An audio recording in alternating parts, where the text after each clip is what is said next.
Hello everyone, स्वागत है आपका सोनिया टीचिंग क्लासेस में। कैसे हैं आप सब? आई होप अच्छे होंगे।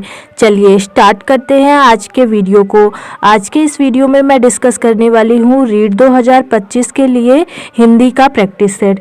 यह प्रैक्टिस सेट नंबर 8 है। इसके पहले की अगर प्रैक्टिस सेट आप लोगों ने नहीं देखी है तो चैनल की प्लेलिस्ट में जाकर देख लीजिए। आपकी तैयारी को बेहतर बनाने के लिए बहुत ही हेल्पफुल होंगे।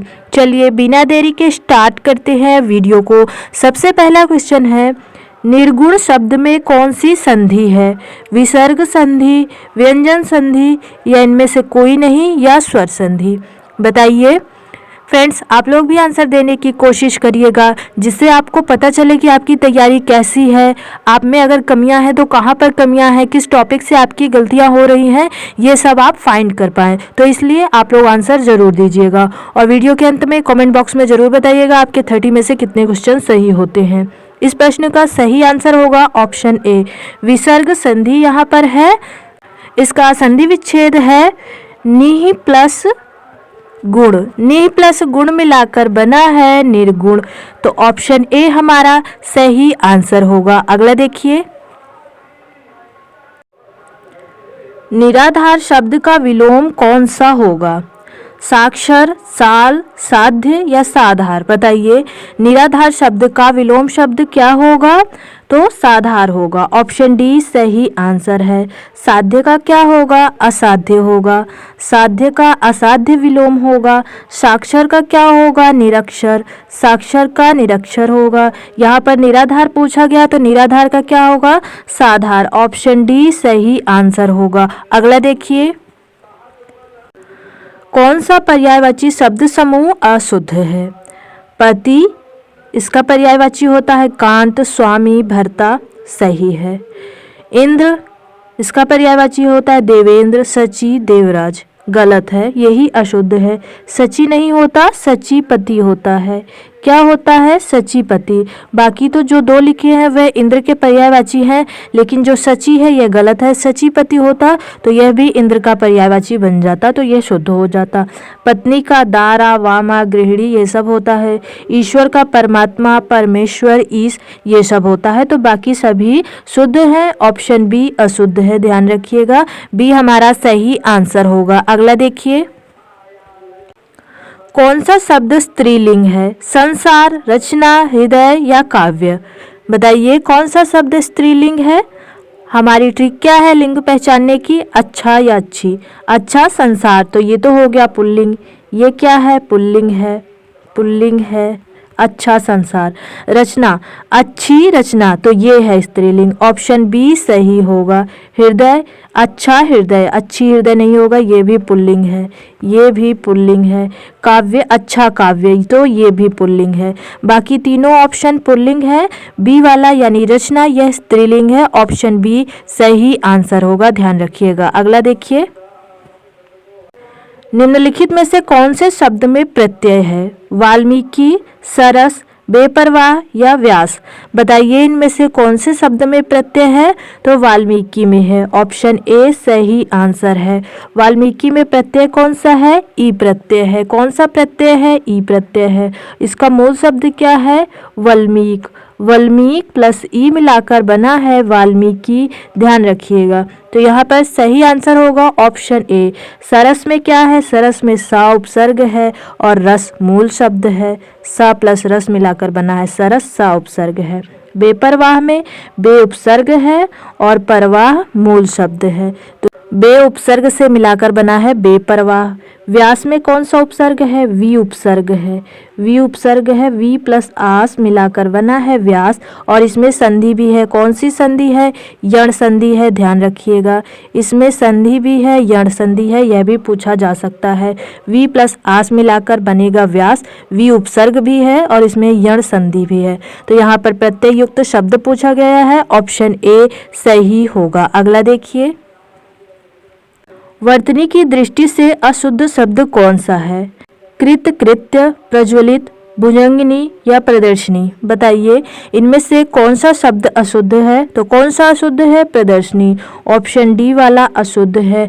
प्रदर्शनी नहीं होता, क्या होता है? प्रदर्शनी। सा में छोटी ई की जो ये मात्रा लगी है यह नहीं रहेगा। अगर फिर लिखना ही है प्रदर्शनी तो प्रियदर्शनी लिखा जाता है। क्या लिखा जाता है? प्रियदर्शनी, ये शुद्ध होगा, ध्यान रखिएगा दोनों को। यहाँ पर प्रदर्शनी गलत है, ऑप्शन डी सही है, बाकी तीनों जो शब्द लिखे हैं वह सही हैं, ध्यान रखिएगा। अशुद्ध पूछा गया तो ऑप्शन डी सही होगा। अगला देखिए,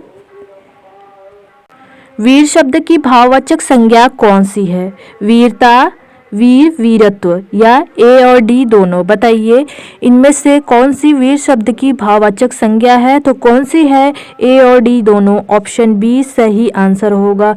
वीर शब्द खुद क्या है? यह विशेषण है, वीर खुद विशेषण है और वीर की भाववाचक संज्ञा वीरता भी बनती है और वीरत्व भी बनती है, ऑप्शन बी सही आंसर होगा। अगला देखिए, ईश्वर तुम्हें सफलता दे कौन सा वाक्य है? प्रश्नवाचक वाक्य, विस्मयवाचक वाक्य, निषेधवाचक वाक्य या इच्छावाचक वाक्य? बताइए, ईश्वर तुम्हें सफलता दे, यह कौन सा वाक्य है? तो यह इच्छावाचक वाक्य है, ऑप्शन डी सही आंसर होगा। यहाँ पर जो ये वाक्य के भेद दिए गए हैं ये अर्थ के आधार पर हैं। किसके आधार पर है? अर्थ के आधार पर। अर्थ के आधार पर वाक्य के कितने भेद हैं? तो 8 भेद हैं, ध्यान रखिएगा। अर्थ के आधार पर वाक्य के 8 भेद होते हैं, ध्यान रखिएगा। कभी कभी ऐसे भी पूछ लिया जाता है कि अर्थ के आधार पर वाक्य के कितने भेद होते हैं? तो 8 भेद। यहाँ पर ईश्वर तुम्हें सफलता दे कौन सा वाक्य है? इच्छावाचक वाक्य, ऑप्शन डी सही होगा। अगला देखिए, निम्नलिखित में से विराम चिन्ह नहीं है। अल्प विराम, पूर्ण विराम, निर्देशक चिन्ह या अवतरण? बताइए इनमें से कौन सा विराम चिन्ह नहीं है? तो कौन सा नहीं है? अवतरण नहीं है, अवतरण नाम का कोई विराम चिन्ह नहीं होता, ऑप्शन डी सही होगा। बाकी सभी विराम चिन्ह हैं। अगला देखिए, द्विगु समास का उदाहरण कौन सा है? अन्वय, दिन रात, चतुरानन या त्रिभुवन? बताइए, द्विगु समास का उदाहरण है त्रिभुवन, ऑप्शन डी सही होगा। इसका समास विग्रह क्या होगा? 3 भवनों का समाहार, 3 भवनों का समाहार, 3 भवनों का समाहार यानी त्रिभुवन, ध्यान रखिएगा। चतुरानन में कौन सा समास है? बहुव्रीहि समास है, बहुव्रीहि समास है चतुरानन में। और दिन रात में द्वंद्व समास है, दिन रात में कौन सा समास है? द्वंद्व समास है। अन्वय में समास नहीं है, इसमें यण संधि हुई है, इसमें यण संधि है, ध्यान रखिएगा। अनु प्लस ए मिलाकर बना है अन्वय, ध्यान रखिएगा। तो इसमें यण संधि है। दिन रात में द्वंद्व समास है, चतुरानन में बहुव्रीहि समास है, त्रिभुवन में द्विगु समास है, जो कि हमारा आंसर होगा, ऑप्शन डी सही आंसर है, ध्यान रखिएगा। अगला देखिए, निम्नलिखित में से कौन सा मुहावरा नहीं है? घाव हरा होना, कान भरना, खून खौलना, निर्धन आदमी होना? इनमें से कौन सा मुहावरा नहीं है? तो ऑप्शन डी नहीं है। निर्धन आदमी होना यह कोई मुहावरा नहीं है, यह वाक्य है, ध्यान रखिएगा, ऑप्शन डी सही आंसर होगा। बाकी तीनों ऑप्शन मुहावरे हैं। अगला देखिए, निम्नलिखित में से कौन सा विकल्प सही नहीं है? गांठ बांधना मुहावरा है, चुल्लू भर पानी में डूबना मुहावरा है, उल्टे बांस बरेली को मुहावरा है, ऊंट किस करवट बैठता है लोकोक्ति है? बताइए इनमें से कौन सा विकल्प सही नहीं है? तो कौन सा सही नहीं है? ऑप्शन सी सही नहीं है। उल्टे बांस बरेली को यह मुहावरा नहीं है, यह क्या है? यह भी लोकोक्ति है, ध्यान रखिएगा। क्या है? लोकोक्ति है, ऑप्शन सी हमारा सही आंसर होगा। मुहावरा और लोकोक्ति पहचानने की एक आसान सी ट्रिक आप ध्यान रख सकते हैं।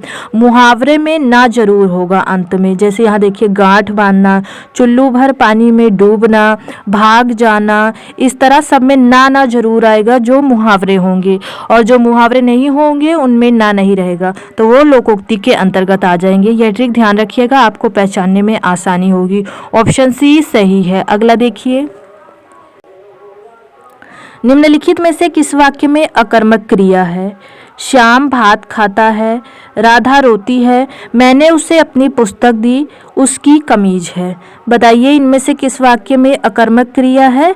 तो ऑप्शन बी में है। राधा रोती है, इसमें अकर्मक क्रिया है। रोना जो है वह अकर्मक क्रिया है। श्याम भात खाता है, ये सकर्मक है। कौन सी क्रिया है? सकर्मक है। उसने अपनी पुस्तक दी, देना भी सकर्मक है। उसकी कमीज है, यहाँ पर तो क्रिया है ही नहीं, तो इससे कोई मतलब ही नहीं है। ऑप्शन बी हमारा सही आंसर होगा। अगला देखिए फ्रेंड्स, अगर आप लोगों को इस वीडियो की पीडीएफ चाहिए तो टेलीग्राम चैनल का लिंक मैंने डिस्क्रिप्शन में दे दिया है, आप लोग वहां पर ज्वाइन हो जाइए, पीडीएफ मिल जाएगी। अगला है शुद्ध वाक्य है। इनमें से कौन सा शुद्ध वाक्य है? राम ने एक थैला और 2 पुस्तकें खरीदा। राम ने एक थैला और 2 पुस्तकें खरीदी। राम ने एक थैला और 2 पुस्तकें खरीद लिया।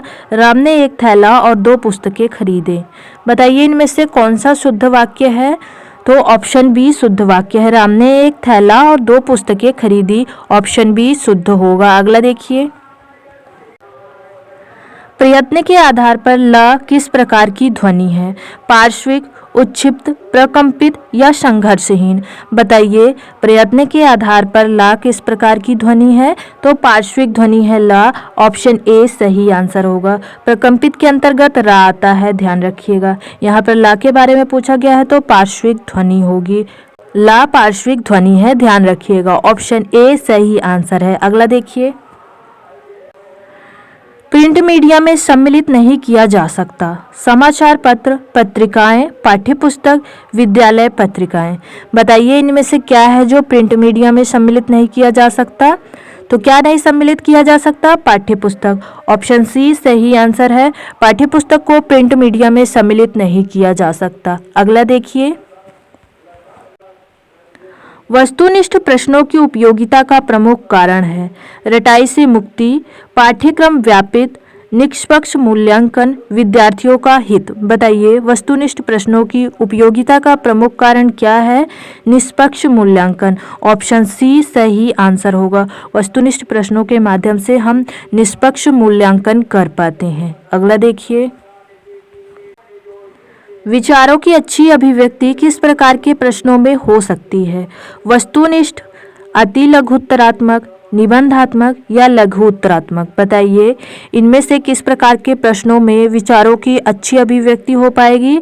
तो निबंधात्मक प्रश्न में। ऑप्शन सी सही आंसर होगा, ध्यान रखिएगा। अगला देखिए, किस विधि के द्वारा पढ़ाने पर पद्य के गुण दोषों की आलोचना करनी पड़ती है? समीक्षा विधि, व्यास विधि, तुलना विधि या खंडान्वय विधि? बताइए किस विधि के द्वारा पढ़ाने पर पद्य के गुण दोषों की आलोचना करनी पड़ती है? तो समीक्षा विधि के द्वारा। ऑप्शन ए सही आंसर है। अगला देखिए, भाषा शिक्षण का आदर्श वातावरण है? विद्यार्थियों को अभिव्यक्ति के भरपूर अवसर देना, भाषागत शुद्धता पर अत्यधिक बल, अध्यापक का एकालाप या दृश्य श्रव्य सामग्री का प्रचुर उपयोग? बताइए भाषा का आदर्श वातावरण इनमें से क्या है? तो विद्यार्थियों को अभिव्यक्ति के भरपूर अवसर देना भाषा शिक्षण का आदर्श वातावरण है। ऑप्शन ए सही आंसर होगा। अगला देखिए, निम्न में से उपलब्धि परीक्षण निर्माण का चरण नहीं है? शैक्षिक उद्देश्यों को लिखना, छात्रों की कमियों के कारणों की जानकारी प्राप्त करना, प्रश्न निर्माण करना या समकन योजना करना? बताइए इनमें से कौन सा है जो उपलब्धि परीक्षण निर्माण का चरण नहीं है? तो कौन सा है? ऑप्शन बी है। छात्रों की कमियों के कारणों की जानकारी प्राप्त करना यह उपलब्धि परीक्षण निर्माण का चरण नहीं है, यह तो निदानात्मक परीक्षण है। कौन सा परीक्षण है? निदानात्मक। निदानात्मक है, निदानात्मक है, ध्यान रखिएगा। यह यहाँ पर उपलब्धि परीक्षण निर्माण का चरण नहीं है पूछा गया है, तो ऑप्शन बी सही आंसर होगा। अगला देखिए,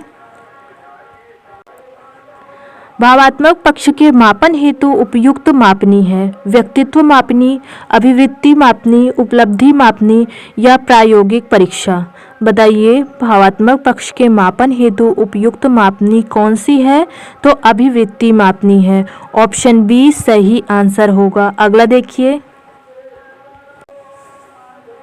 भाषा शिक्षण में खेल का सर्वाधिक महत्वपूर्ण स्थान है क्योंकि भाषा शिक्षक को कम श्रम करना पड़ता है, खेल भाषा को विस्तार देते हैं, खेल में आनंद आता है, खेल में शारीरिक विकास होता है। बताइए भाषा शिक्षण में खेल का सर्वाधिक महत्वपूर्ण स्थान है क्योंकि खेल भाषा को विस्तार देते हैं। ऑप्शन बी सही आंसर होगा। अगला देखिए, भाषा शिक्षण की पद्धति नहीं है। किंडरगार्टन, मॉन्टेसरी, डेक्रॉली या अभिक्रमित अनुदेशन। बताइए भाषा शिक्षण की पद्धति इनमें से कौन सी नहीं है? तो अभिक्रमित अनुदेशन भाषा शिक्षण की पद्धति नहीं है, बाकी सभी भाषा शिक्षण की पद्धति होंगी, ध्यान रखिएगा। अगला देखिए, भाषा शिक्षण के अंतर्गत वर्तनी संबंधी त्रुटियों का निवारण करना चाहिए।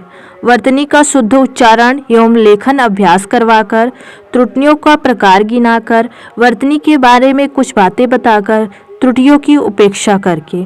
बताइए भाषा शिक्षण के अंतर्गत वर्तनी संबंधी त्रुटियों का निवारण करना चाहिए किस प्रकार? वर्तनी का शुद्ध उच्चारण एवं लेखन अभ्यास करवाकर। ऑप्शन ए सही आंसर होगा, ध्यान रखिएगा। अगला देखिए,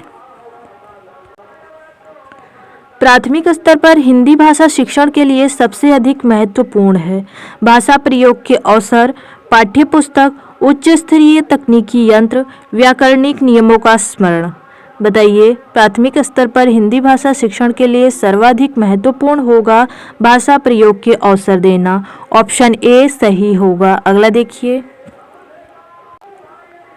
प्राथमिक स्तर पर भाषा शिक्षण की प्राथमिकता होनी चाहिए। केवल बोलकर पढ़ने की क्षमता विकसित करना, कविता और कहानी के द्वारा केवल श्रवण कौशल का विकास करना, बच्चों की रचनात्मकता और मौलिकता को पोषित करना, बच्चों की चित्रांकन क्षमता का विकास करना। बताइए प्राथमिक स्तर पर भाषा शिक्षण की प्राथमिकता होनी चाहिए बच्चों की रचनात्मकता और मौलिकता को पोषित करना। ऑप्शन सी सही आंसर होगा। अगला देखिए, एक भाषा शिक्षक के रूप में आपका क्या दायित्व है? बच्चों को भाषा सीखने का समृद्ध वातावरण उपलब्ध कराना, बच्चों के सीखने के तरीके के बारे में जानना ताकि उसी के अनुरूप शिक्षण कार्य संपादित किया जा सके, बच्चों द्वारा की जाने वाली त्रुटियों के कारणों की पहचान करते हुए उपयुक्त उपचार करना या उपरोक्त सभी। बताइए भाषा शिक्षक के रूप में आपका क्या दायित्व होगा? तो ये सभी दायित्व होंगे। ऑप्शन डी सही आंसर होगा। अगला देखिए, योजना शिक्षण विधि के प्रवर्तक हैं John Dewey, WH. Kilpatrick, Dalton या अरस्तु। बताइए योजना शिक्षण विधि के कौन प्रवर्तक हैं? तो किलपैट्रिक हैं। ऑप्शन बी सही आंसर है। और डाल्टन तो एक विधि है, डाल्टन विधि है ना, इसे दिया किसने है? हेलेन पार्कहर्स्ट ने दिया है। किसने दिया है? मिस हेलेन पार्कहर्स्ट ने। ध्यान रखिएगा, इनका नाम कभी कभी पूछा जाता है कि डाल्टन विधि किसने दी है? तो पार्कहर्स्ट ने दी है। यहाँ पर योजना शिक्षण विधि के प्रवर्तक डब्ल्यू.एच. किलपैट्रिक। ऑप्शन बी सही होगा। अगला देखिए,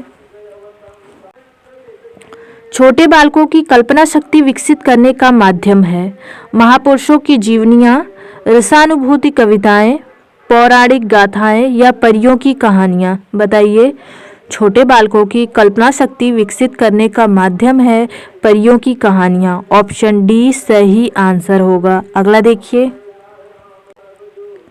अगला है आप लोगों के लिए प्रैक्टिस क्वेश्चन। क्वेश्चन क्या है?